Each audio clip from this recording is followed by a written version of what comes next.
আর কোনো ঘুষ দিতে হবে না। বিধবা ভাতার কাট করার ক্ষেত্রে 5,000, 7,000, 10,000 পর্যন্ত ঘুষ দিতে হয়েছে।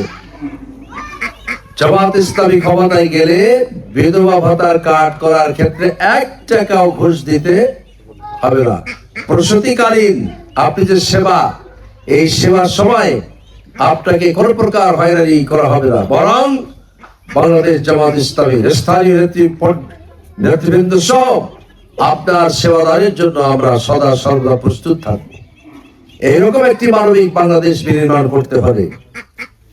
সবাই মিলে একটিবার বাংলাদেশ জামাত ইসলামীকে তারা কি করে এদেশের রাজনীতিতে, এদেশের আর্থ সামাজিক উন্নয়নে, এদেশের গ্রামীণ অবকাঠামো উন্নয়নে জামাত ইসলামী কিভাবে উন্নয়ন করতে চায়, অন্তত পক্ষে আপনাদের পক্ষ থেকে মহামূল্যবান ভোটটা আমরা প্রত্যাশা করছি।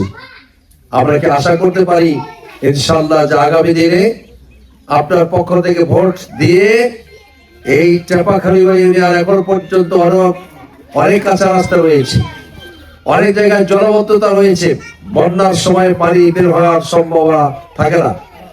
আমরা অন্তত এই যেখানে ফাইল নোট করে যেখানে জলাবদ্ধতা সেখানে পানি নিষ্কাশনের ব্যবস্থা করা হবে, যেখানে অধিক প্রয়োজন সর্বাগ্রে যে রাস্তাটি পাকা করা হলে কৃষক ভাইয়েরা সহজে তারা ফসল উঠায় বাজারে নিয়ে যেতে পারবে। আমরা অগ্রাধিকার ভিত্তিতে এই সকল উন্নয়ন করবো ইনশাআল্লাহ।